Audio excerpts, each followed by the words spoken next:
Si tu me dis que Rudy Garcia il a le niveau pour entraîner le Napoli, alors Balerdi il a le niveau pour jouer au Real Madrid. De Laurenti pense que le mec, il dépense 1 euro, il meurt. Guardiola, meilleur coach de l'histoire, c'est même pas le meilleur coach de l'histoire du Barça. Il faut arrêter avec Payet, c'est un grand joueur. Marquinhos, capitaine du PSG? Non mais arrête, il a le charisme d'une nuit. Raphaël Leao du Milan AC est une immense fraude. Alex Ferguson, c'est juste un Giroud qui a eu beaucoup de moyens, c'est pour ça qu'il a réussi. Elle a dit Diouf, c'était pas partie des légendes du foot, voilà. Si t'enlèves le championnat anglais, allemand, espagnol, italien, portugais, lituanien, la Ligue 1 c'est le meilleur championnat européen. Salut à tous, je suis super content de vous retrouver pour un nouvel épisode du FC Copain. Alors, pour m'accompagner aujourd'hui, je suis avec deux copains. On va commencer dans l'ordre, on va faire par ordre alphabétique. Je suis avec Aurélien. Salut mon copain. Salut JJ et salut l'autre. Ah, carrément. On commence par salut l'autre. On commence bien les présentations, c'est bien, c'est sympa. Ah non, mais c'est pour pas faire de spoil, c'est pour éviter un spoil. Et alors, l'autre en question, c'est Paul. Salut mon copain. Ah, d'accord. Et alors là, carrément, on a juste une seule réponse, sinon c'est pas rigolo. Bon, on part sur des super bases sur ce débat. Bon, alors les copains, aujourd'hui, on va parler de quoi? On va parler d'équipe de France et plus particulièrement d'Antoine Griezmann. Et on va se poser la question ensemble de savoir quelle place il a dans l'histoire des Bleus. Donc, est-ce que c'est top 3? Est-ce que c'est top 5? Est-ce que c'est top 10? Est-ce que c'est même pas top 10? Ou est-ce qu'il est tout en haut?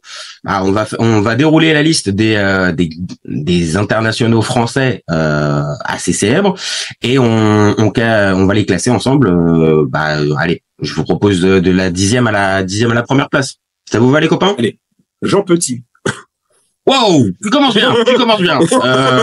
Je l'ai pas dans mon top 10. Je l'ai pas dans mon top 10, Jean Petit. Bon, allez, je vais commencer. Allez, on va commencer en douceur. Hein. William Gallas. Est-ce que ça fait partie pour vous d'un top 10, William Gallas? Non, pour personne. Bon, pour moi non plus, ça tombe bien, c'est pas dans le top 10, William. Très bon défenseur. Pourquoi William Gallas en premier? Pourquoi William Gallas qui te vient en premier? C'est une question. Écoute, fallait bien en trouver un. Et écoute, c'est William qui s'est chargé de commencer à passer les plâtres. Donc, voilà. Donc William Gallas, non. Personne veut le défendre. Bon. Personne. Si je passe à un Paul Pogba. Compliqué, mais je l'ai pas mis dans mon top 10. C'est pas dans mon... Tu connais mon amour pour lui. Alors là, je suis très étonné parce que moi non plus, c'est pas dans mon top 10.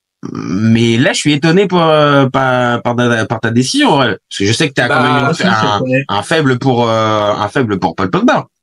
Oui. Non, mais en plus, je dirais qu'il y a de l'importance chez les Bleus. Dans le titre de 2018, je suis d'accord. Mine de rien, en 2020, enfin l'Euro 2020, il a aussi son importance. Hein. C'est un des seuls qui tient un peu la route. Voilà. Mais c'est vrai que il est pas là en 2022. Bah ouais, il est pas là en 2022. 2014, si il est là, mais bon, si il est là, mais après c'est difficile de le mettre très haut sur 2014. De le blâmer, mais pour moi il est pas loin du top 10. 2014, il est le meilleur jeune de la Coupe du Monde. Hein. C'est vrai. Ouais, alors toi je le sens Paul que t'as envie de nous le placer dans le top 10. Il est dans ton top 10 moi je l'ai mis à une petite 9e place, moi je l'ai placé. Petite 9e place. Donc pour toi, c'est ce qu'il a fait, c'est le truc majeur qui te le place en comment dans ce top 10, c'est quoi? C'est sa Coupe du Monde 2018? Sa Coupe du Monde 2018, la découverte aussi en 2014 du coup avec ce titre de meilleur jeune. Et même ses euros, hein, son euro 2018, son euro 2020, même si tu sombres en 8e, c'est limite le meilleur joueur avec peut-être un Benzema. Ouais, Benzema quand même. Benzema est quand même costaud. La phase de groupe. Oui, pour moi c'est les deux meilleurs joueurs et même en termes d'importance, enfin c'était pas un des plus vieux, mais sur le terrain c'était un papa dès que t'étais en compétition internationale quoi. Ah, c'était un relais. C'est un des symboles aussi. Voilà, c'est un relais de Deschamps. C'est 18. Donc pour toi top 10 quoi, juste top 10e ou? J'ai les 9e. Bah écoute, au final il fait 2 Coupes du Monde, 2 euros et 2 euros et il passe jamais à côté. OK. Dont une finale et un titre. Non, mais ça se tient. Hein. Moi, on va dire que c'est peut-être le fait que il est pas 2022 et que moi je vous Après, trouve si tu veux, je peux te rajouter, je te trop rajoute gentil sur 2020 avec Pogba, avec l'Euro de Pogba, parce qu'on se rappelle tous de la frappe contre la Suisse et tout ça, mais il y a aussi des pertes de balles aussi qui amènent justement le deuxième ou le troisième but. L'égalisation, c'est une perte de balle de oui, mais pour moi, c'est un gros hic au final parce que tu te fais sortir au piano, mais c'est son seul hic de la compète, c'est sa perte de balle qu'on retient contre la Suisse. Pour moi, la phase de poule, c'est un métronome au milieu. Ok, non, mais ça s'entend. Écoute, tu mets Paul Pogba dans le top 10, c'est pas déconnant non plus. Moi, il y est pas. Je pensais non plus. Mais... je pensais honnêtement avoir un soutien de l'autre personne. Je suis désolé, Paul. Je suis désolé, mais bon, le problème, c'est que j'essaye de faire dans ce top 10, de faire un peu la part belle, on va dire, à l'histoire des Bleus. Et il y a 2-3 noms comme ça où ouais, je les ai placés parce que si on n'en parle pas. Mais techniquement, déjà, si on part du principe que tu fais partie, alors je sais pas s'il fait partie de l'équipe type de 2018, mais en tout cas, il fait partie de la charnière, de la colonne vertébrale, de la colonne vertébrale des Bleus en 2018. La France, on peut pas dire non plus qu'on roule sur les coupes du monde. C'est pas déconnant de le placer directement en top 10, rien qu'avec ce trophée. Mais bon, après, il y a du monde, c'est ça aussi. Oui, c'est ça. C'est que Pogba, il a une stat. C'est qu'en compétition internationale, donc Euro, Coupe du Monde, je pense National League, faut que je vérifie, il est invaincu en 90 minutes. Ah, oui. Ouais, oui. Ah non, mais après, il y a des mecs, moi, je suis capable 2016-2020, Ah non, 2016, ça marche pas. 2016 contre le Portugal, c'est, en 90 minutes, il est c'est pas long, ah non, si j'ai dit 90 minutes, c'est qu'il y a une raison. Ah ouais, non, d'accord, ok, je pensais que t'avais dit, genre, avec la règle de pas jouer les tirs au but et tout ça. Non, attends. Je reste faux. Là, elle commence à être tirée un peu par les cheveux, la stat, hein, quand même. Moi, genre, pendant les 90 minutes, il a pas perdu. C'est un match nul. Ok, d'accord. C'est un match nul. Bon, on va enchaîner un peu, donc, ok. Il y en a, Pogba, si on suit la logique, normalement, on le met pas dans notre top 3, vu qu'on est il y en a qu'un seul qui le met dans le top 10, pardon, Pogba. On va continuer. Un Youri Djorkaeff. Est-ce que pour vous, c'est top 10?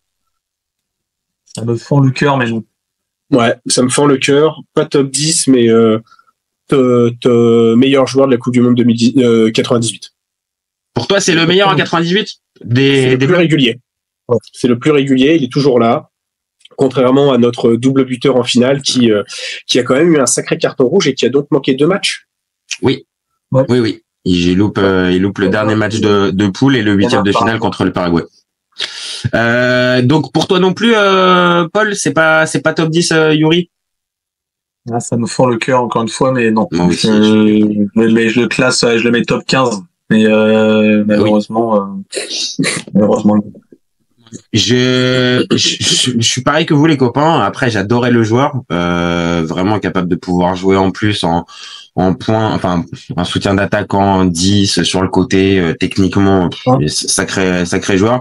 Mais on l'a dit déjà pour Pogba, il y a quand même de la concurrence, il y a quand même du monde dans cette liste des Bleus.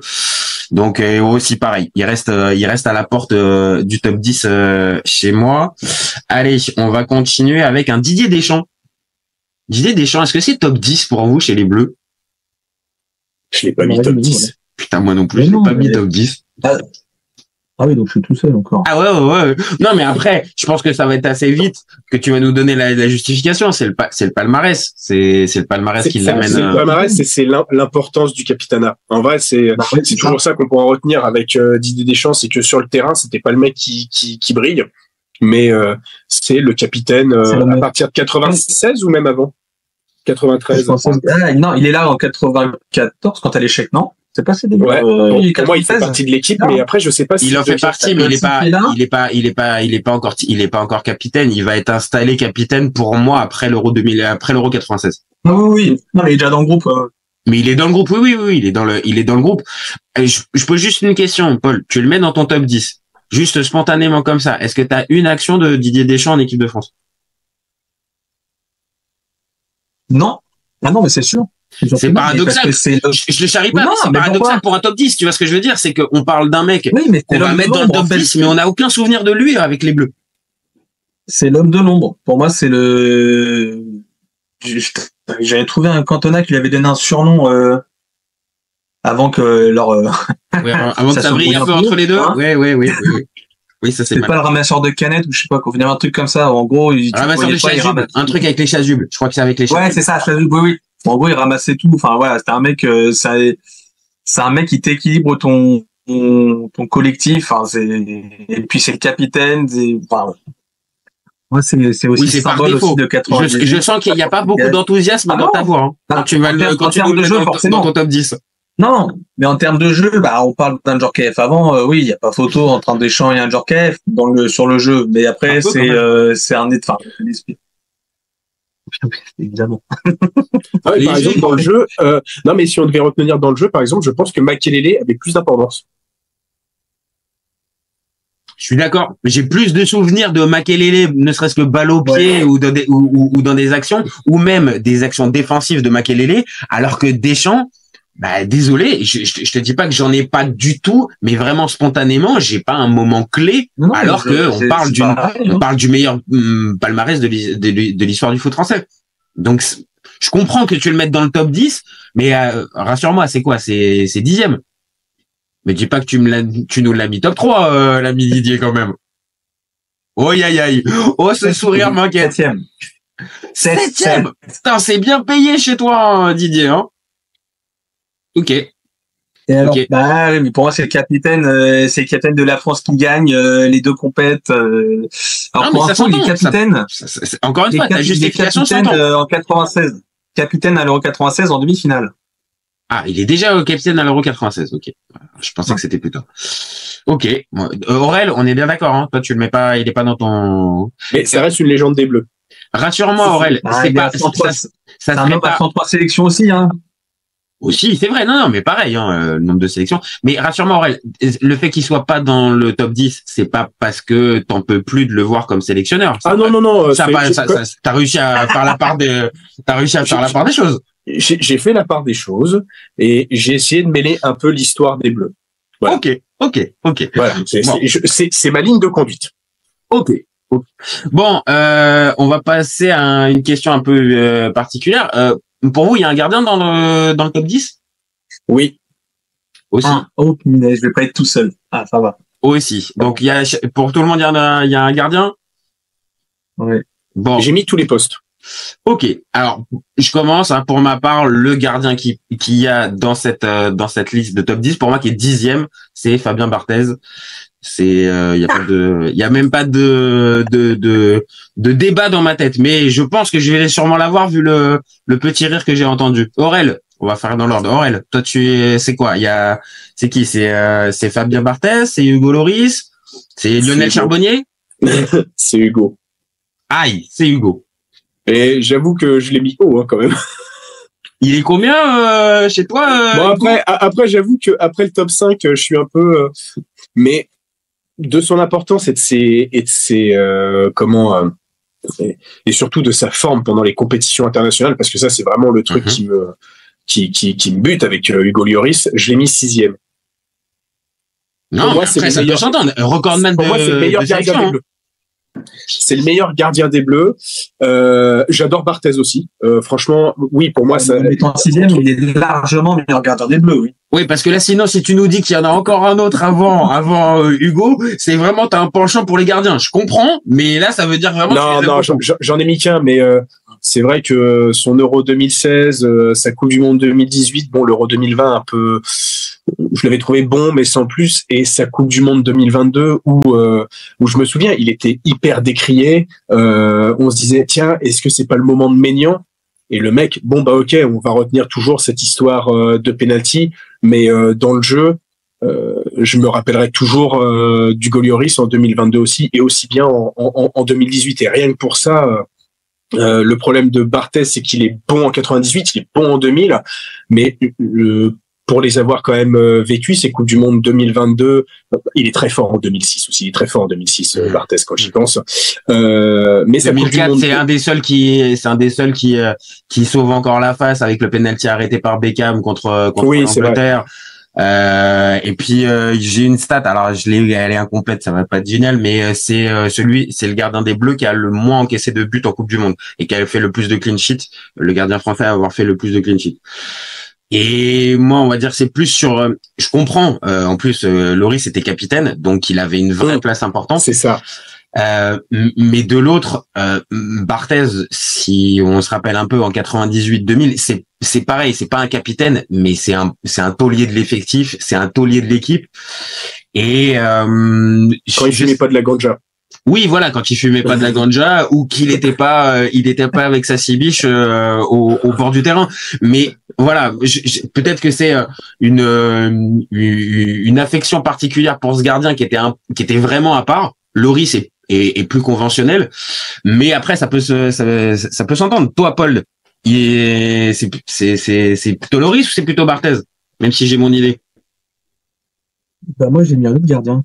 Oh non, tu nous as mis Bernard Lama. Non, je plaisante, j'ai mis Lloris. Ah, c'était sûr. Non, je l'ai mis comme toi, je l'ai mis en 10e. 10e? J'ai mis 10e, un peu pour la même raison de façon qu'Aurélien, sauf que j'ai été moins généreux avec lui, plus généreux pour les joueurs au-dessus. Okay. Donc ouais, je le passe 10e, record de sélection, majeur sur les deux Coupes du Monde, fin 2018 et 2020. Enfin, c'était voilà, c'est pareil, lui, grande compète, t'étais un peu même décrié, comme l'a dit Aurélien en 2022, t'étais assez serein, enfin, un mec, il répondait présent. Je me souviens encore de sa parade contre l'Argentine, c'est à la 90e ou 93e sur la fin. Messi. Il me semble que c'est Messi. Hein. Ouais, c'est sur Messi. Ouais, c'est Messi. Donc, bon, après, on a bien aimé aussi sa tentative de dribble sur Mandzukic, mais bon, après, ça c'est autre chose. Mais c'était anecdotique, il y avait déjà 4-1. Ok. Ah, c'est dommage parce que je pense qu'on finit à 6. Dans mon livre, il fait pas ça. La Croatie, elle se prend encore 2 buts. Oui, et donc là, résultat, il aurait regagné encore 1 ou 2 places dans ta hiérarchie, et donc bien là, sûr. Il aurait fini dans le top 3. Ok. Là, par exemple, en termes de stats, Lloris, c'est 7 phases finales disputées avec les Bleus, une grande compète. Ouais, c'est costaud ça. C'est le Français qui a joué le plus de matchs de Coupe du Monde. Donc voilà. Écoute. Non, mais on a compris. Hein, vous avez voulu me placer votre Lloris. Là, je m'incline. Hein, là, je suis tout seul. L'autre, il est lyonnais. Et moi, techniquement, je suis neutre. Hein. Ouais, c'est ça. Bah, c'est pour ça que je t'ai posé la question de savoir si tu voulais pas nous mettre un Lionel Charbonnier, histoire de continuer dans la continuité. Charbonnier, sur 10 ans de carrière, c'est 3 saisons pleines et il arrive à être sélectionné à la Coupe du Monde. Ça, il me fume, moi, Charbonnier. Je lui fais confiance. Je suis sûr qu'il nous a placé un Auxerrois un peu plus dans le top 10. Donc, bien sûr. Mais oui, ça c'est pas, ça c'est pas interdit. Bon, allez, on continue avec, ah oui, tiens, je vais vous poser la question. Est-ce qu'un Marcel Desailly, c'est top 10 chez vous? Je l'ai pas mis, mais j'en ai mis un autre. Non, c'est juste après. Juste derrière, un 12e, 13e. Bon, faut pas oublier quand même que Marcel, c'est un sacré joueur, hein. Mais, on en revient un peu à ce qu'on dit depuis tout à l'heure sur certains joueurs. Il y a quand même vachement de concurrence. Et est-ce que c'est le meilleur défenseur de l'histoire des Bleus? Non, parce que pour moi, alors déjà, j'ai mis 2 défenseurs. Ok. Et je dirais que il y en a un, c'est quand même normal qu'il y soit. Ouais. Et l'autre, et l'autre quoi? Et l'autre, j'ai pas entendu. Non, l'autre, c'est Auxerrois. Ah, d'accord. Ah bah oui, mais là, forcément, là, ça. Mais non, j'ai pas mis d'Auxerrois, il ment. Mais au-delà de ça, voilà, le premier auquel je pense, je l'ai mis assez haut quand même. Hein. Quand je regarde, on parle de Desailly, hein. Il commence à nous teaser déjà le suivant, lui. Oui, arrête, voilà, je sens que tu vas nous le sortir. Là, on est sur Marcel, donc Captain Rock, qui était une légende, en 98, qui était impassable, qui était infranchissable, qui était aussi sur les mêmes standards en 2000, ça n'a pas de place chez vous. Pas de place, merci Marcel, merci pour tout, mais meilleur, merci pour les pubs SFR. Ah oui. Ah oui, ça c'était quand même des grands moments. C'était quand même des grands moments. Les Captain I Say Rock, c'était quand même, c'était du lourd. Mais non, plus sérieusement, non, pas, non, il reste à la porte. Mais ouais, après, franchement, sur un top 20, je pense que je l'y fous, non, mais top 20, évidemment. Ouais. Mais pas top 10. Mais pas top 10. Il y en a deux. J'en ai mis 2 autres devant lui, 2 autres défenseurs. Oh là là, ce teasing. Non, moi je le mets pas dedans. Je le mets pas dedans, Marcel. Je le défends. Voilà, c'était une légende. Clairement, pour moi, il est dans les trois meilleurs défenseurs français. Mais est-ce que c'est le meilleur et est-ce qu'il peut arriver dans le top 10? Non, chez moi, il y a encore plus costaud. Donc toi non plus, Paul. De ça y est, ça reste hors. Ok. Bon, là, je vais vous poser la question, mais je pense pas. Blaise Matuidi. Non. On aime bien Blaise, hein, genre de devoir, aucun problème. Bon mec en plus, mais bon, pas top 10 quand même. Je pense que c'est la même chose que Deschamps. Bon mec, patati, patata, importance dans le groupe, importance dans mais les qualités foot, on n'en parle pas spontanément en fait. On parle pas directement de ça en fait. Et c'est dur parce que c'est vraiment, encore une fois, c'est un bon mec, Matuidi, mais c'est vrai que balle au pied, bon, je peux pas dire qu'il m'ait procuré beaucoup d'émotions. Il fait des progrès. Ah oui, il a fait des progrès constants pendant toute sa carrière et rien que pour ça, il mérite d'être cité. Mais voilà, top 10, ça va être compliqué. Est-ce qu'un Laurent Blanc, chez vous, ça fait un top 10? Je les tège au profit d'un autre. Okay, mais j'avais mis au début. Bon là, ça commence à se profiler pour toi, pour ton défenseur. Paul, pour toi, est-ce que c'est dedans, Lolo? Non, pour moi, c'est derrière de ça. Ah ouais, quand même. Pareil, je vais te poser top 15, top 20 facile, hein. Mais pour moi, c'est derrière. Et je vais te poser la même question que pour Aurel. C'est pas le passage de Laurent Blanc du côté de l'OL qui t'a fait l'enlever du top 10. On est d'accord, il y a rien de perso là-dessus. Ah non, je rigole. Il y a une petite attente quand même. Je n'oublie pas la deuxième partie de saison où il arrive au l'OL et la deuxième équipe de France. Ok, d'accord. Bon, t'essaies de le réhabiliter, mais bon, c'est quand même assez pauvre, hein, quand même, pour le réhabiliter, hein, je suis désolé. Donc, ok, c'est en dehors. Allez. Ah oui, on va être obligé de se poser la question. Est-ce que les glorieux anciens, donc, les gars qu'on n'a pas vu jouer, hein, on va pas se mentir, hein, Juste Fontaine et, la question. Et Raymond Kopa. Oui, tu te posais la question, je sens une petite pique. Vas-y, dis-nous. Mon copain, t'as pas vu ces 2 derniers matchs, hein? Ah, là, je la sentais, c'est pour ça, tu vois. Je sentais que t'avais envie de la placer. Eh ben non, j'ai pas vu jouer Raymond Kopa et j'ai pas vu jouer Juste Fontaine non plus. Ni l'un ni l'autre. J'ai mis Juste Fontaine en top 10. Ah, ça se met en top 10? Voilà, alors très bien. Donc, pour toi, la fameuse Coupe du Monde 58 où il met ses 13 buts, c'est ça qu'il le met dans cette, Ouais, parce que, c'est une sacrée perf, hein, quand même, hein. Faut rappeler. C'est une sacrée perf et ça fait partie des premiers. En fait, et je pense que notre débat peut beaucoup tourner là-dessus pour le top 3. C'est que Griezmann a son importance dans les Bleus, mais ce qui peut lui porter préjudice, c'est qu'il n'a pas été le premier de quelque chose. Juste Fontaine, il a été le premier meilleur buteur et je pense que c'est le seul meilleur buteur français. Ah, 2022, Mbappé. Ah oui, autant pour moi. Ouais. Il a fallu attendre quand même. Il a fallu quand même attendre pour 50 ans, plus 70 ans. Ouais. Voilà, donc il a ça pour lui et c'est la plus grosse perf de l'équipe de France, c'est la première plus grosse perf de l'équipe de France qui a été qui je sais pas si on aurait pu gagner contre le Brésil parce qu'il faut pas quand même oublier que ce match à 2-2 il se joue à 11 contre 10. Ah ouais, même s'il y avait il paraît qu'il y avait un petit gars de 17 ans dans l'équipe du Brésil, il était pas mauvais. Je pense que ça mériterait Pelé sur un truc comme ça, Edson, Zidane Nascimento, mais je sais pas. Ouais, mais il y a eu beaucoup de trucs sur lui, mais je sais pas s'il était vraiment très très fort. C'est ça. Je pense que c'est un débat à avoir, même si on n'a pas vu, voilà, tout simplement. Voilà. T'as joué contre le Brésil de Pelé et t'as marqué 13 buts dans une Coupe du Monde où tu as joué 6 ou 7 matchs. Bon, à partir de ce moment-là, j'avoue que ça te classe quand même un mec. Il laisse un penalty. Et en plus, il laisse un penalty. Donc il aurait pu finir à 14. Déjà que le truc est pour moi impossible à réaliser. dans le foot actuel de marquer 13 buts en phase finale de Coupe du Monde. En plus, il en a laissé un. Pour toi, Polo, c'est dedans, Justo? Ah non, je l'ai enlevé du coup. Je l'ai enlevé. Et Copa. Le Copa. Et Raymond, il est dedans? Ah ouais, je l'ai mis. Parce que lui aussi en 58, il est là. Hein. Je l'ai mis. Le rire de Paul. Assez haut, moi, Raymond. Moi, j'ai un respect pour les anciens, tu sais. C'est beau. Donc, Raymond, on va la garder cette phrase. On va la monter. Il y a du respect pour les anciens. Non, mais il l'a dit tout seul. Hein, donc ok, pas de problème. Donc non, plus sérieusement, ouais. Non. Raymond, c'est quoi? C'est le Ballon d'Or ou c'est la Coupe du Monde 58? Ah, j'avais oublié ce Ballon d'Or. Ballon d'Or hein, quand même. C'est les deux ensemble. Moi, je l'ai mis 5e parce que c'est le Ballon. Ben ouais, je l'ai mis très très haut. Moi. Pour ça, le respect pour les anciens. Moi, je ne parle pas pour rien. Non, mais c'est surtout que après quelques recherches, il est élu le meilleur joueur de la compète en 58 en plus de la Coupe du Monde. Non. Quelques recherches. www.wikipedia.com. Ouais, mais attention, faut non, mais taper. Il y a d'autres sites. J'ai trouvé d'autres sites du coup. Mais non, attends. Comment ça peut être possible qu'un mec comme Raymond Kopa il soit joueur de la Coupe du Monde 58 alors que Juste Fontaine, on vient de le dire, il en a planté 13.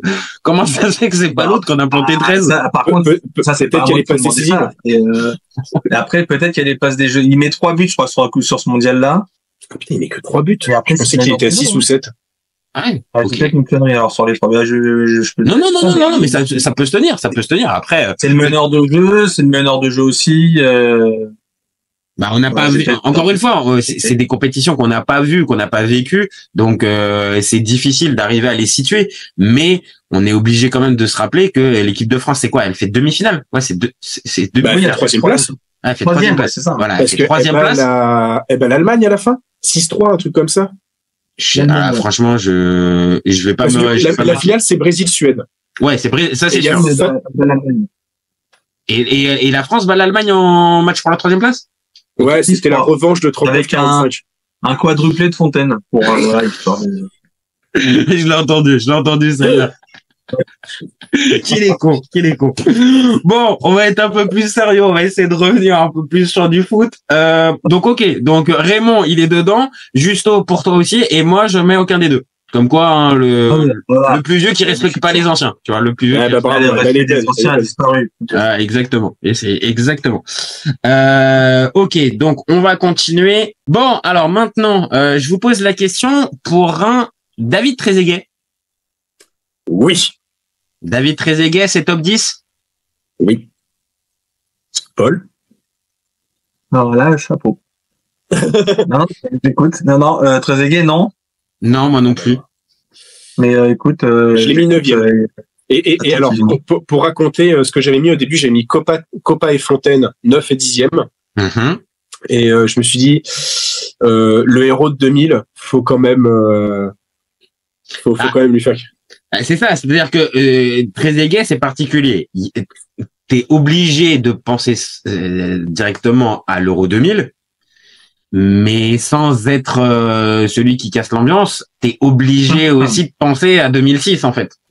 Ouais, mais c'est quand même quasiment un ratio en sélection. Le ratio est fou. Non, le ratio est dingue, et les prestations, on va dire, et l'impression qu'il donne à chaque fois qu'il joue avec les Bleus. Oui, c'est une impression positive. Mais factuellement, il y a d'un côté le truc extraordinaire, le but en or de l'Euro 2000, et c'est vraiment à lui que tu penses spontanément quand tu penses à l'Euro 2000. Et peut-être que c'est pas le premier que tu penses à la finale de la Coupe du Monde 2006, mais il arrive quand même pas très loin. Hein. Son Euro 2000, au final, il est pas titulaire. Hein. Non, mais il a rarement été titulaire. Au mondial de 98, il est titulaire. Parce que le titulaire se blesse, hein. Oui, c'est ça. Donc il profite de ça, mais il est titulaire jusqu'à l'Italie. Non, il joue l'Italie titulaire ou il rentre en jeu. Non, il rentre en jeu parce qu'il tire le péno. Il rentre en jeu, ouais. Il rentre en jeu. Ouais. Paraguay, il est titulaire encore. Et après, oui, ce que tu veux dire par là, c'est qu'en fait, en compète, on le retient l'Euro 2000, mais il joue pas beaucoup. Globalement, c'est ce que tu veux dire. Le héros, au final, ça, de toute façon, on retient le héros, mais le titulaire, c'est Henry, c'est lui, c'est le second coup. Henry, Djorkaeff. Pourtant, Trezeguet, c'est mon poste de référence, hein. Donc pour toi, ça fait top 10 ou non? Ça fait pas top 10 Trezeguet. Non, je suis tout seul là. T'es tout seul. C'est pas grave. Heureusement, moi, il manque. Il y a un goût d'inachevé en fait pour Trezeguet. C'est ça, c'est que. Mais pas forcément dû à lui. En fait, c'est ça. Ah bah non. Il est victime de ça parce que lui en club, de toute façon, il a toujours fait tout pour être toujours numéro 1 chez les Bleus. Donc. Même à Hercules Alicante, hein, donc.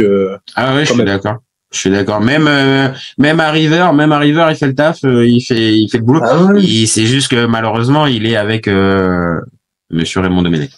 Bon, on va arrêter, ça sert à rien de se faire du mal. Est-ce qu'un Olivier Giroud, ça fait top 10? Le meilleur buteur de l'histoire des Bleus. Il n'a pas mis Giroud, mais je rêve. Il m'a mis Trezeguet, il n'a pas mis Giroud.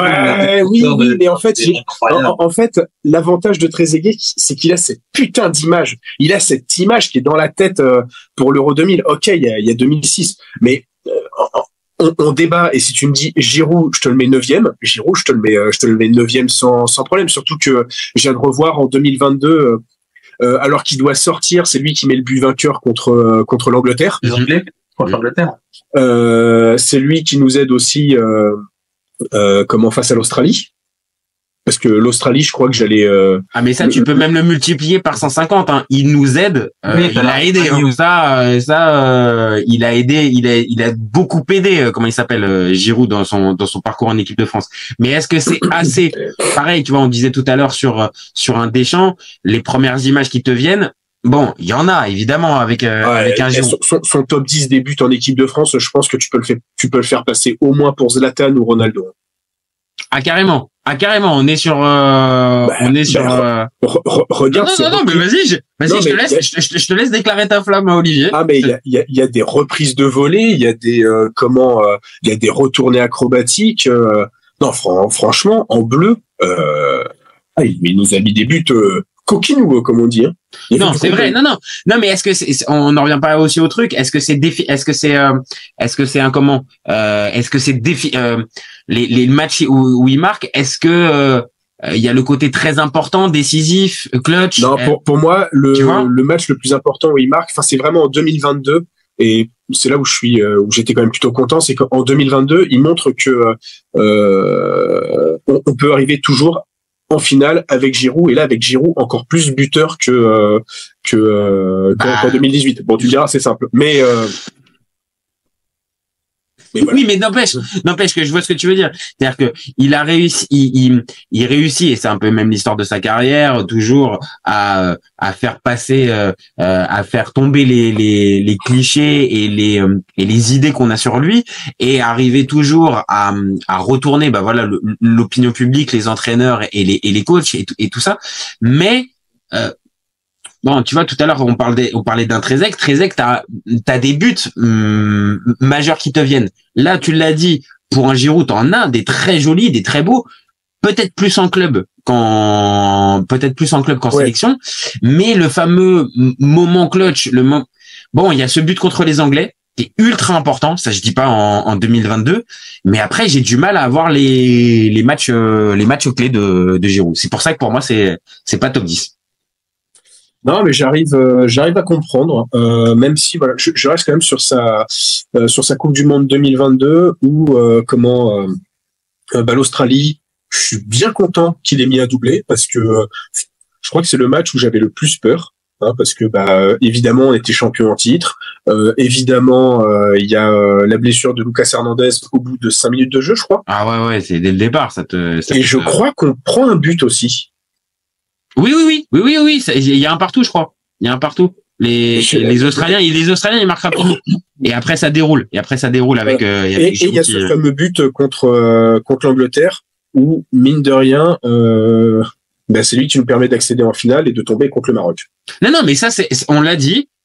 Pour toi, on va dire cette symbolique sur ce but-là, et d'autres peut-être ont pu être importants. Je pense aussi à l'Euro 2016 quand il doit marquer contre l'Islande ou contre l'Irlande. Il marque c'est lui qui ouvre le score contre la Roumanie. Voilà, qui marque contre la Roumanie. Donc il y a des buts. Maintenant, voilà, toi Paul, on t'a perdu pendant quelques instants.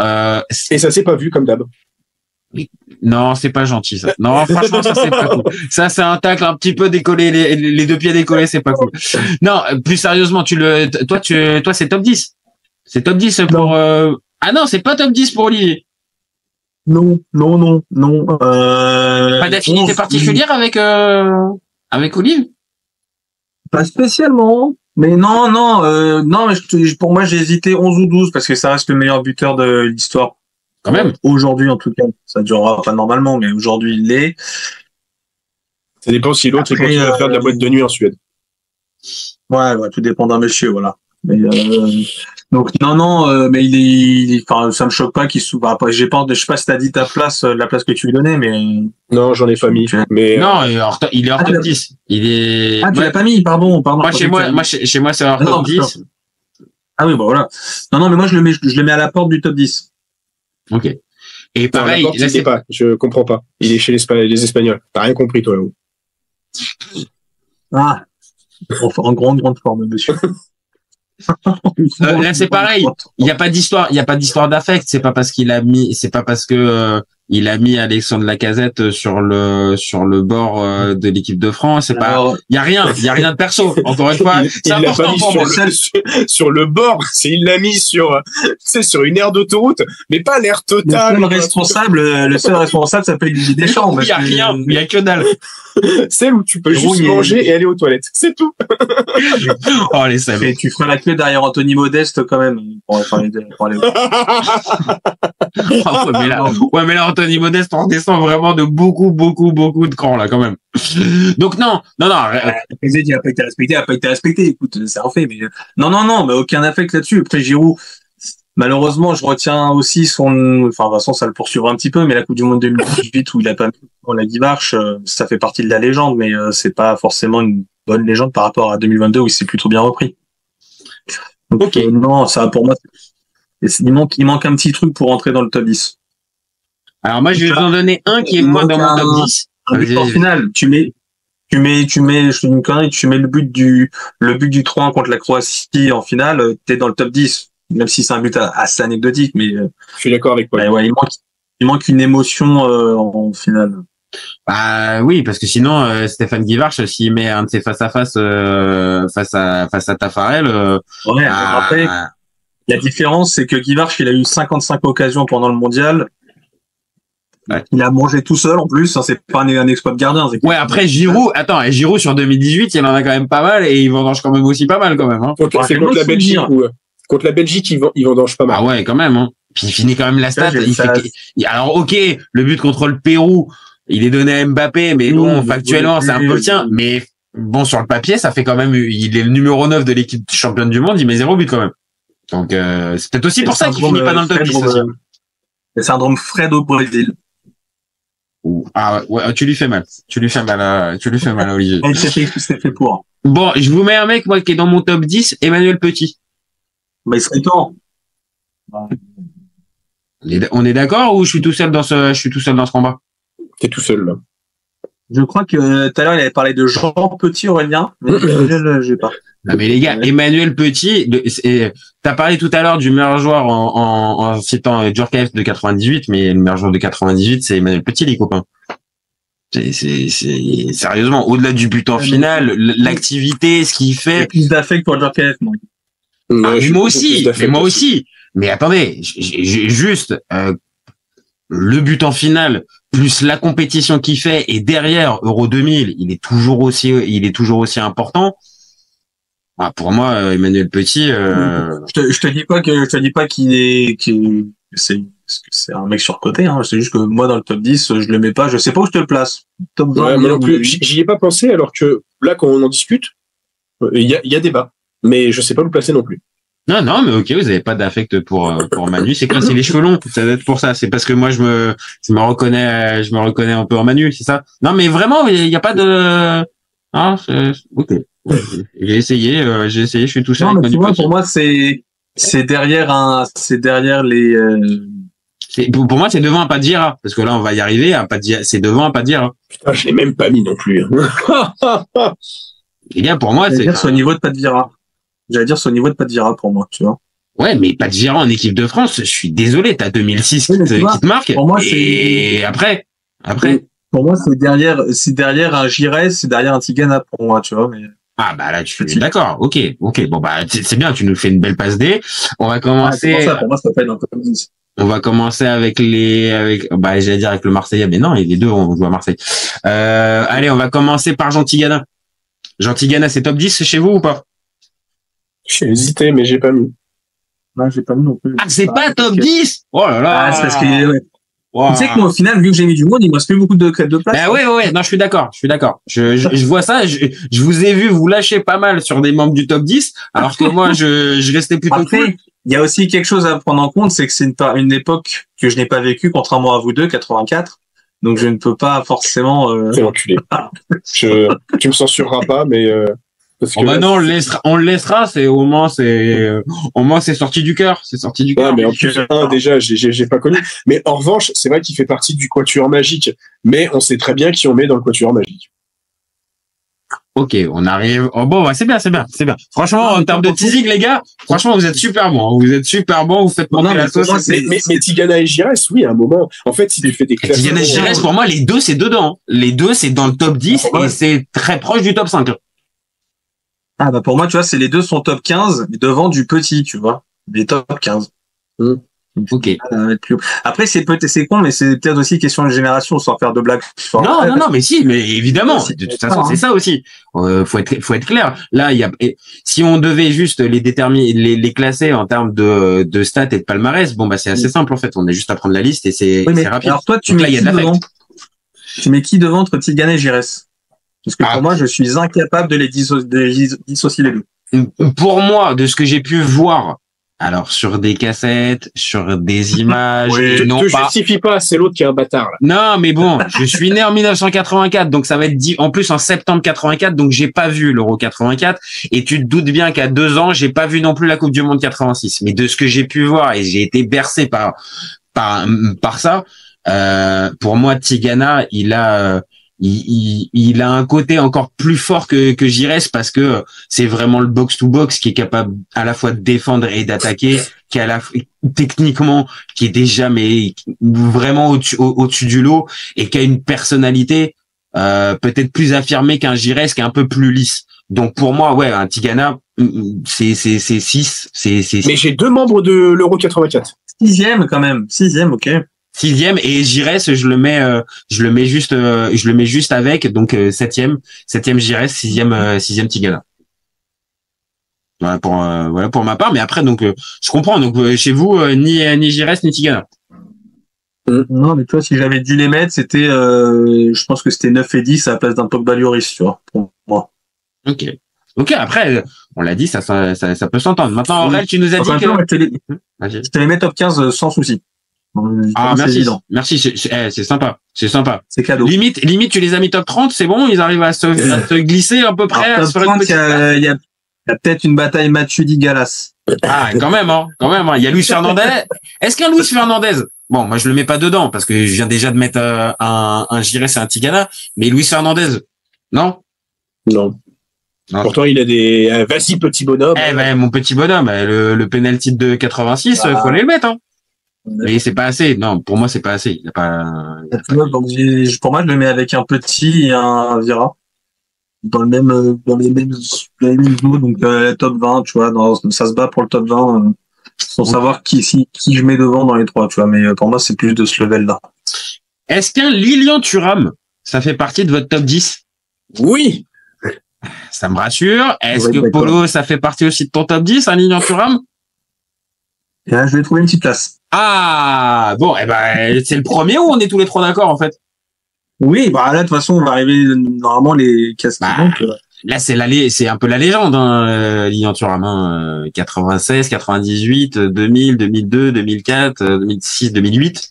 Ah, ça fait costaud, hein. Bon, 2008, on en parle pas. Alors, on aimerait oublier 2008. On n'est pas obligé de le compter, 2008, mais factuellement, il est là, hein, quand même, hein. Mais bon, oui. Allez, on va l'exonérer. Factuellement, l'équipe de France était là en 2008, mais personne ne veut savoir. Comme en 2010. Qu'est-ce qui est le pire, d'ailleurs? Qu'est-ce qui est le pire? 2008 ou 2010? La Coupé était là, on a dit. Oh putain, non, parce que entre le bus ou la demande en mariage, je sais pas lequel des deux est le plus ridicule. Franchement, il y a débat, hein. Ça mériterait un débat, hein. Qu'est-ce qui a été vraiment le pire? Non, parce que j'ai jamais songé à ça. 2008, t'as qu'un seul mec qui passe pour un con. Oui, c'est vrai. Ok, t'as l'échec de la phase de groupe, mais bon, tu tombes Oui. Non, t'as raison. Tu marques un point. 2008, il y en a vraiment qu'un qui passe pour un con. 2010, c'est tout là, c'est 2010, collectif. C'est un camping-car. Ok, donc, Lilian Thuram, c'est combien? C'est dans le top 5 ou? 5. Et 5! Ah ouais! Non, j'aime bien. Je félicite. Ah, bah, quand même, hein, parce que. Moi, c'est 8e chez moi. C'est 8e pour moi. C'est 8e aussi. Écoute, on se rejoint. Voilà. En dehors de ses actions de grande classe de défenseur, c'est vrai qu'en 2006, il est solide, hein. En 98 aussi, et il marque ce putain de doublé. Je pense qu'il y a aussi toujours ce côté dans les tops, à voir les images qu'on associe aux joueurs, et je pense que le doublé de Thuram fait partie au moins des 3-4 meilleurs moments de l'équipe de France, de l'histoire de l'équipe de France. Ah oui, parce que franchement, au-delà du fait que t'as un joueur qui marque un doublé en demi-finale de Coupe du Monde, c'est déjà assez rare. Que ça soit un défenseur, que ça soit Thuram qui ne marque jamais, et encore plus avec des frappes en dehors de la surface. Enfin, il y a vraiment tout dans ce truc-là. Encore plus pied droit, pied gauche, hein. Ah non, mais c'est complètement dingue. Pour le moment, je crois que Marcus, il a pas marqué autant de buts. Je crois qu'il est juste à 3. Je crois qu'il en est qu'à 1. Je crois qu'il en a qu'à 1, Thuram. Marcus Thuram. À moins qu'il... Pour moi, il en a mis un contre Gibraltar ou un truc comme ça. Il en a mis 2, 3, Marcus. Non, mais je vais vous dire ça de suite. Hein. Il en est à 2. Ouais, c'est ça. Ah là, il en est à 2. Donc il en est comme le papa. Bon, alors le papa a quand même eu plus d'essais quand même, hein. Faut être d'accord. Hein. Irlande et Gibraltar. Voilà, Irlande et Gibraltar. Mais non, mais on est d'accord. Je pense qu'on est tous d'accord. On parlait tout à l'heure qui est le meilleur défenseur des Bleus. Est-ce que c'est lui? Ou est-ce que il y en a un dernier qu'on n'a pas précisé, hein, Raphaël Varane, qu'on est obligé de préciser, Je l'ai mis 8e. Ah, toi, tu le mets 8e, Varane. Ouais, quand même. Je l'ai pas mis du tout. Mais c'est même pas traversé, ça va pas traverser. Mais j'en ai mis un autre, si vous voulez. Ah ouais, non, mais attends, explique-nous déjà pourquoi tu nous mets Varane. Parce que nous, on le met pas. Moi, je le mets pas, Varane. Moi, c'est le manque de personnalité et de caractère qui l'a pénalisé dans la liste. Ouais, mais 2016, c'est dur, hein. 2018, 2022, parce que 2022 il commence pas titu, mais il le finit alors qu'il est censé être sur une jambe. C'est possible, hein. À la finale, ça se voit un peu qu'il est sur une jambe. Bah non, mais c'est même pas ça se voit, il termine sur une jambe, il termine par terre à 4 pattes, il y arrive plus, il est cuit, bouilli, rincé. Donc voilà. Donc c'est dedans chez toi. C'est dedans, mais c'est parce que toujours je voulais aussi bien laisser la part belle à l'histoire, mais aussi mélanger un peu tous les postes. C'est pour ça que j'ai mis Lloris top 6, mais ça, je pense que... top 6. Tu auras le droit de réfléchir avant qu'on monte la vidéo. Si tu en veux une petite séquence de lucidité, on pourra te laisser. Mais ça se tient ton Lloris 6e. Hein. Ça se tient. J'assume Lloris, et je pense qu'il peut même... Tu mets ces vidéos devant des gamins, tu nourris des vocations de gardien de but comme Gianluigi Buffon. Gianluigi Buffon, nommé d'ailleurs meilleur gardien par un comité de gardiens. Donc je pense que ça clôt directement le débat avec Casillas. Mais ça, c'est une aparté. On retourne sur l'équipe de France. De toute façon, il n'y a pas de débat. De toute façon, il n'y a pas de débat. C'est Manuel Neuer le meilleur. Donc c'est bon. Même Neuer a dit que c'était Buffon. Oh, mais c'est parce qu'il est bien élevé. Il est bien élevé, Manuel. Il est très très bien élevé. Il a le respect des anciens, comme a dit un certain Paul. Il a le respect des anciens. Manuel. Maintenant, tiens, un qui va m'intéresser. Kylian Mbappé, est-ce que ça fait partie d'un top 10 chez vous, un Kylian Mbappé? Putain, je l'ai pas mis. Non. Pourquoi tu l'as pas mis? Parce qu'il joue encore ou parce qu'il a pas encore assez marqué l'histoire des Bleus? Ouais, en fait, c'est vrai qu'il a marqué l'histoire des Bleus. Il mérite. Non, mais je sais que j'ai des craquages. Mais le problème, c'est que après, c'est que ça fait beaucoup trop d'attaquants. Parce que, mine de rien, des attaquants marquants en équipe de France, on en a eu pas mal. Après, bah, tu fais quoi? Toi, ne serait-ce que ne pas foutre Giroud top 10, ça me déchire le cœur aussi, quoi. Mais Kylian Mbappé, oui, il ferait partie du top 5, mais pour le moment, en 4e, j'ai mis un autre gars.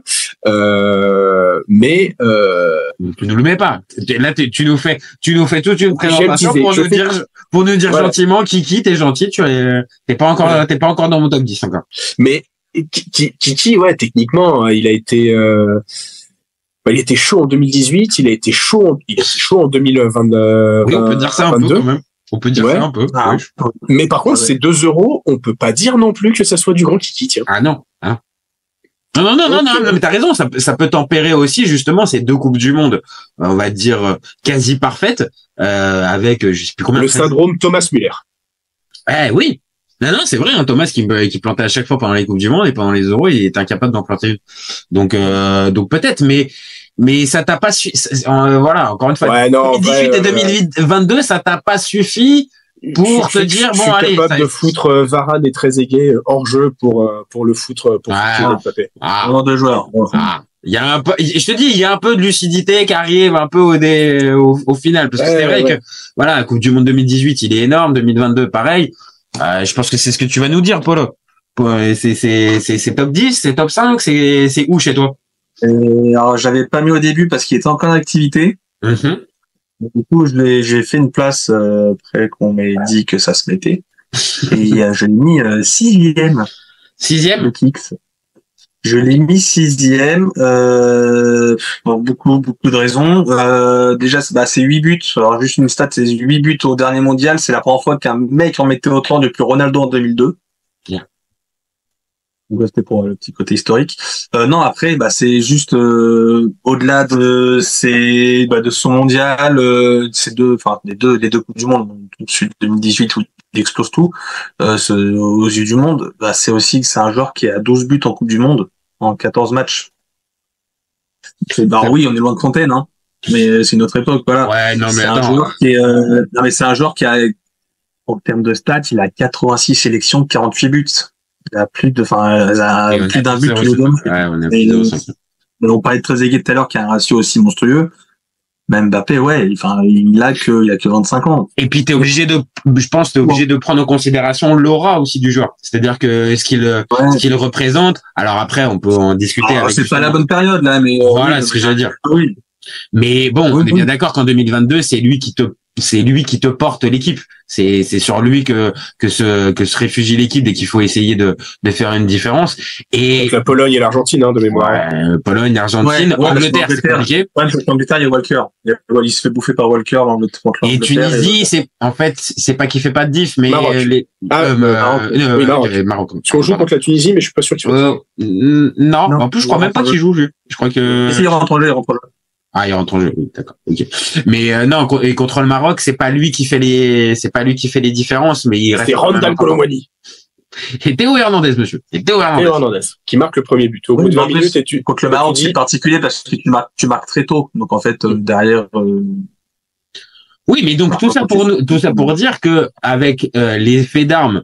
Alors ok, les 2 €, oui, passent à côté, mais avec l'effet d'armes, bon, ça suffit pour lui faire une petite passe quand même normalement dans le top 10. Moi, je le mets 5. Je vous le dis, je le mets 5. Tu rajoutes une chaîne ligue. Tu vois, 5e, on va s'entendre. Très bien.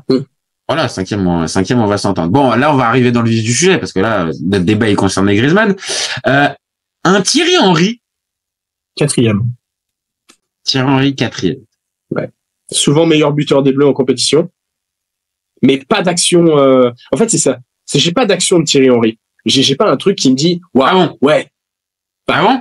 2009? Alors, je te reprécise juste. 2009, gros guépier au Stade de France, France-Irlande. Mais excuse-moi, moi, j'ai cru voir qu'à un moment donné, il y a un mec qui s'est un peu dévoué, qui a foutu une petite mimine et qui a été faire une passe décisive derrière pour un Galas. Non, mais le problème, c'est ça. C'est que on pense à ça à Thierry Henry, mais dans ses buts, en plus de ce que je voyais en stats,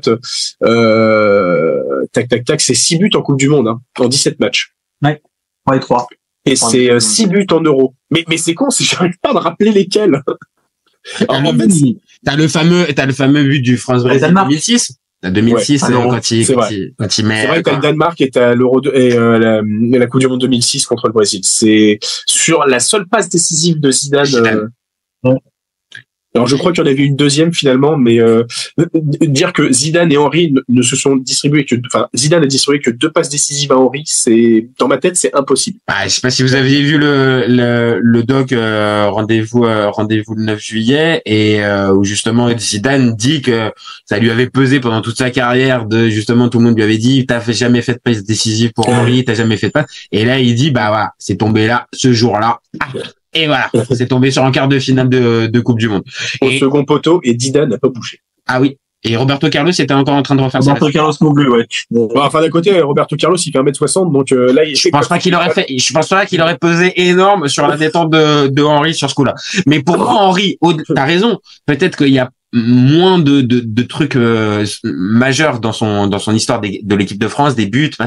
Mais pour moi, il y a une régularité. Mais voilà, il y a une régularité et il y a ce côté aussi, je prends aussi la pression aussi quand l'équipe de France a besoin. Alors oui, ça se termine mal parce que pour le coup, il est à Naïsna et il fait partie de 2008. Donc oui, ok, ça se termine mal pour lui, mais de l'autre, avant que Giroud ne lui prenne la place, c'était lui le meilleur buteur de l'histoire des Bleus et un mec fiable sur qui tu peux compter. Putain, pour moi, je pense directement à Thierry Henry. Donc pour moi, Thierry Henry, je vous le dis, c'est top 3 pour moi, chez moi. Voilà, j'ai passé mon petit Thierry. T'as quelque chose à ajouter pour toi, Paul, sur ce débat Henry? Non, tout a été dit. Moi, je le mets 4e. Voilà, une très belle place, une très belle 4e place. On est 2 contre toi. Bah oui, c'est ce que je vois. Parce que là, en fait, on arrive à la fin de notre débat. Il y a l'axe du mal contre toi. Donc pour vous, si je comprends bien, Griezmann, c'est top 3. Oui. De l'histoire des Bleus. Oui. J'ai pas de réponse de la part de Paul. Ah oui, évidemment. Je sais pas. Là, je le vois, je le vois immobile. Je me dis, attends, ça se va nous sortir un truc. On sait rien. J'ai mis Marius Trésor dans mon top 10. Mais c'est vraiment. Oui. Non, mais en vrai. J'ai pas précisé Marius. Putain, pardon. Combien tu l'as mis? Marius Trésor. Oui, non, Marius, t'inquiète. Et tu je l'ai mis 7e. Putain. Devant Varane. Hein. Ah ouais, devant Varane. Devant Varane et devant Pogba et devant. Ok. Ouais, mais j'ai envie de mélanger parce que si je mélange et je mets un peu d'affect, Pogba il est 5, il est plus haut. On le sait, il est plus haut. On le sait qu'il est plus haut dans le Pogba. C'est vrai, si c'est les top 1. Voilà, il est 8e. Même Boubsong et ses 24 sélections. Non, je sais plus combien on en a, mais c'est aux alentours de ça. Il fait partie du top 10. Est-ce que Boubsong a pas plus de sélections que Mexès? Je pense que ça joue à une dizaine, mine de rien. Mais Mexès, c'est une trentaine ou une quarantaine? Ouais, mais l'autre, il l'a boycotté et il le met contre l'Autriche et comme par hasard, enfin bref, je pourrais en parler des heures. Calme-toi avec Philou. Philou, malheureusement, il est pas dans. Ouais, 27 pour Boumsong, 29 pour Mexès. Oh là. Donc voilà, tu vois, c'était vraiment kiff. Donc non, pour terminer vraiment donc Henry non. Et donc c'est quoi qui vous met qui vous fait mettre comment il s'appelle Griezmann dans ce top 3. C'est la régularité, c'est l'Euro 2016 où justement il y a pas Mbappé qui est là, c'est le côté fiable, c'est le dis-moi. C'est ça, c'est que ouais, c'est son importance dans le jeu. Elle est quasiment sans discontinuité entre 2016 et jusqu'au match contre l'Espagne. L'Euro 2020, c'est quand même pas GG. Hein. L'Euro 2020, c'est pas GG. C'est ce que j'allais dire. Et encore, il assure bien contre la Hongrie parce qu'on était dans un beau merdier. Oui, c'est vrai. Il faisait 40 degrés à l'ombre. Là, je me souviens que il faisait chaud. Et mine de rien, 2 fois 3e au Ballon d'Or, l'ami Griezmann. Hein. Ça vaut ce que ça vaut. Hein. Il est devant Ronaldo en 2018. Hein. La table de Messi et Ronaldo. Non, s'il vous plaît, la table de Messi et Cristiano Ronaldo. Ronaldo, il y en a. C'était certes la table des enfants, mais en 2016-2018, il était pas loin ce con. Non, c'est vrai. C'est ça, t'as aussi la longévité. C'est lui qui a le record de matchs de suite. Tu vois, il a 84 matchs de suite en équipe de France. Enfin, c'est monstrueux. Non, ça, c'est fort. 84 matchs de suite. Ouais. Le deuxième, c'est Vieira, 44 matchs. Il a disputé 40 matchs de plus de suite que le deuxième. C'est fou. Non, c'est Et vrai. c'est un joueur 84 offensif, matchs, c'est quand même dingue. C'est Ouais, un en plus, joueur offensif et faut pas oublier que c'est Ouais. Deschamps. Donc Deschamps, le premier nom qu'il met, c'est un joueur offensif. Non, c'est vrai. Non, c'est vrai. 84 matchs. Non, ça, c'est une stat qui est complètement dingue. Et j'avoue Ouais, au que final, ça, on l'oublie aussi parce que t'as Giroud qui a passé Henry, mais Griezmann il a passé Platini aussi en termes de buts. C'est quand même ça a été Platini pendant 15 ans ou 20 ans le meilleur buteur des Bleus, tu vois, c'était le truc infranchissable. Bah, c'était avant que ça soit avant Henry, ouais, c'est Platini. Et son doublé contre Lituanie. Ouais. Et c'est le meilleur passeur des Bleus aussi pour l'instant en attendant Mbappé. Mais oui, mais alors attendez, parce que ça c'est pareil. Ça, c'est parce que ça c'est depuis qu'Opta commence à s'occuper des stats. Oui. Mais est-ce qu'on a recensé tous les caviars de Fatoche? Je suis pas sûr, hein, parce que. Alors pour te dire, Raymond Coppa est à 20 passes D, Platini est à 20 passes D. Ah. Ok. Et là c'est Opta. Ouais. Alors bon, Opta alors ok, là j'avoue, je m'incline devant la stat brute comme ça. Par contre, on est obligé de dire, Platini, c'est combien de sélections? C'est combien de sélections? Non, mais de toute façon, c'est Giroud meilleur buteur. Ah non, mais je suis d'accord. C'est la moitié, c'est quasiment la moitié de Griezmann. Oui, mais toi, c'est comme un Giroud qui a 140 caps et qui est meilleur buteur, alors qu'un Platini, en soi, en termes de pourcentage, le match joué but, il fout droit. Oui, il a 64%. Grisou, on parlait tout à l'heure du mondial avec Giroud qui met le but en quart de finale contre l'Angleterre. Sur un match comme ça à Bourbier, les deux passes D, c'est Griezmann. T'as des trucs comme ça aussi. Non, mais après, moi, je peux comprendre, encore une fois, Griezmann, ça peut s'entendre. La fameuse question, est-ce qu'il est top 3? Maintenant, c'est ça aussi. C'est-à-dire que la vraie compétition pour moi de Griezmann, c'est 2016. Et c'est pour ça que on a mis ça 2018 quand même. 2018. Bah, pour moi, c'est 2016. Je suis désolé. 2018, il est important, mais il y a déjà Mbappé qui est dans cette équipe-là. Et le leadership, même si il l'a lui, parce que c'est le plus ancien, mais c'est plus que lui qui fait les diffs. En 2016, il y a que lui qui fait les diffs.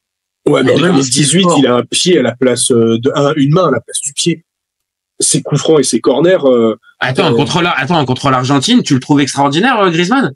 Le 2018? Non, c'est pas lui qui brille parce que pour ce match-là, c'est Mbappé qui brille. Ah ouais, tu vois. Bon, enfin après contre l'Uruguay et la Croatie, c'est. Ouais, alors on dit merci à Fernando Muslera d'avoir les gants en mousse et d'arriver à se. Non, le but de Varane, c'est sur un. La passe D, c'est Griezmann. Eh oui, la passe D, c'est Griezmann. Ouais, mais pour moi, il est plus majeur 2016. Pour moi, c'est vraiment le joueur de l'équipe de France. C'est le Zidane, c'est le Platini des Bleus en 2016. 2018. Voilà, bon, il arrive. Bah donc, il est troisième derrière Zidane et Platini. Oui, mais sauf que c'est qu'une seule compétition. C'est qu'une seule compétition. Non, c'est pas le corner de Umtiti, c'est pas aussi Griezmann? Ah, c'est possible. Peut-être. C'est sûr.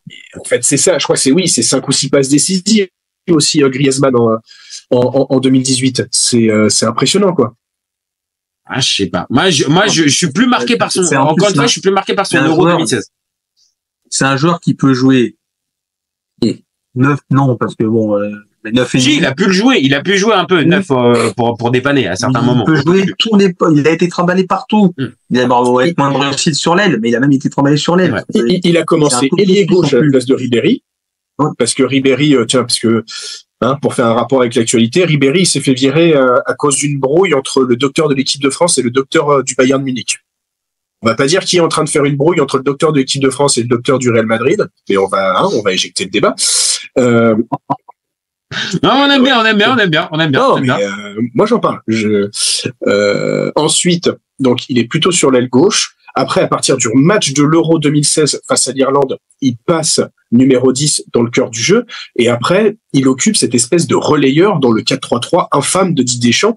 Et il essaye de faire. Non, ça c'est vrai, ça met à son crédit. Ça met à son crédit, sa polyvalence, c'est vrai que ça met à son crédit. Les autres ont plus bénéficié d'un vrai statut, mais on va dire d'une place fixe sur le terrain. Là, lui, il a été obligé de composer à plein de fois. C'est vrai. Voilà, donc il y a ça, quoi. Comme je l'ai écrit quand je préparais l'émission, c'est que quand Griezmann tousse, c'est quand même l'équipe qui s'enrhume. Joli. Si en plus monsieur part sur des métaphores en plus. Ouais.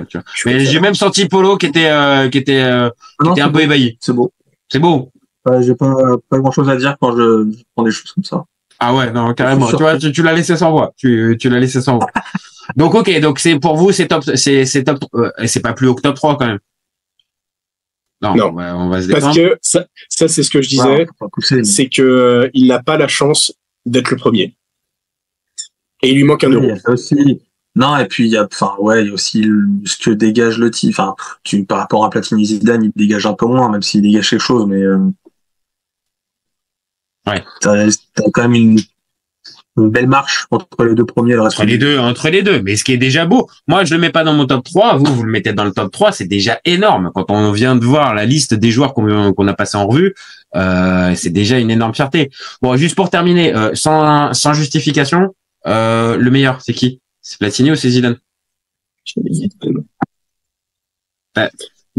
Toi, t'as dit Michel Platini, c'est bien ce que j'ai entendu. C'est ça que j'ai entendu. Alors, encore une fois, je vais vous dire quelque chose, hein, c'est question de génération, ça me surprend pas que vous mettiez Platini. Mais bien sûr, c'est Zidane. Zidane, moi, en premier. Non, il a dit Zidane, en plus. Il a dit Zidane, il a pas dit Platini. Manuel Amoros. On l'a pas placé. Donc, oui, t'as raison, c'est aussi une question de génération. C'est aussi une question de génération et de sensibilité aussi là-dessus. Je te mets Zizou, mais tu vois, sur mon doc, j'ai mis ZZ ou Platini en 1, ZZ ou Platini en 2, parce que j'ai du mal. Il y en a un, c'est le premier qui a montré la voie. Enfin, tu vois. C'est difficile. Non, c'est difficile. La première euro face à la première Coupe du Monde. Ouais, tu vois.